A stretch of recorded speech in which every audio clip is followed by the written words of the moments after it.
सारी ज़िंदगी लोग तमन्ना करते थे कि यार छुट्टियाँ ही छुट्टियाँ हों, छुट्टियाँ ही छुट्टियाँ हों।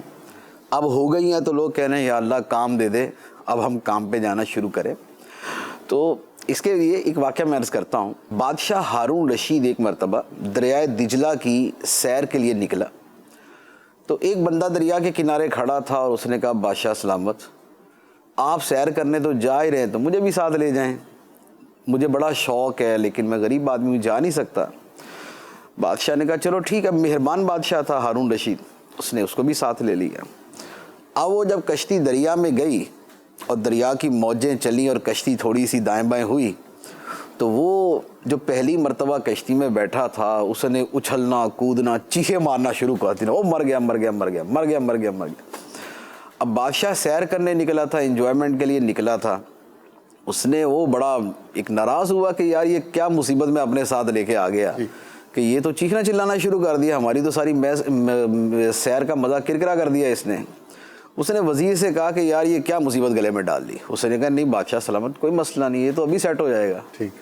उसने क्या किया, वो वज़ीर ने दो चार जो नौकर खादिम थे, सिपाही थे, उनसे कहा कि यार इसको ना 2 मिनट के लिए पानी के अंदर गोता दो इसको, ठीक, और जब तक इसका सांस ख़त्म होने के करीब ना आ जाए ना तो इसको निकालना नहीं है।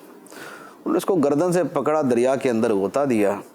2 मिनट जब उसका सांस बंद हुआ, तड़पा मचला, बड़ा उसने जनाब किया जो भी करना था। उसके बाद उसको निकाल के कश्ती में बिठा दिया। वो भाग के कश्ती के कोने में जाके ना आराम से यूं करके बैठ गया। अब सैर पूरी हो गई और बंदा नहीं हिला अपनी जगह से। बादशाह ने कहा यार ये तुमने इसके साथ क्या किया? उसने कहा कि बादशाह सलामत, मसला ये है कि इसको आफ़ियत की कदर नहीं थी, तो जब ये मुसीबत में पड़ा तो इसे आफ़ियत की कदर हो गई। तो होता ये है कि जब तक कोई शय सर पे नहीं पड़ती ना तो हमें चीज़ों की कदर नहीं होती। जब पड़ जाती ना तो फिर हम कहते हैं या अल्लाह ये क्या हुआ मेरे साथ। बहुत खूब। ये जो कामकाज की ज़िंदगी है ना कि बंदा सुबह नौकरी पे जाता है, हलाल कमाता है, मेहनत करता है, और कुछ भाग के नौकरी पे भी पहुंचना है, फिर घर पे भी आना है, तो फिर रिश्तेदारों से भी मिलना है, फिर बाहर सौदा ख़रीदने भी जाना है, दुकानें खुली, सब कुछ है। लेकिन इन सब के बावजूद लोग, आप सुनेंगे तो अक्सरियत आपको क्या मिलती है, बस जी क्या ज़िंदगी है, ये कोई ज़िंदगी है यार, बस जी क्या बताएं आपको, बस घसीट रहे ज़िंदगी को, बस जी नहीं रहे। या पूछ लेना यार कैसी जा रही, बस जी रहे जी। तो अब क्या हुआ कि अब जब सारे घरों में बंद हुए और अब पता चला कि यार भाई काम ना करना ये कितनी बड़ी मुसीबत है।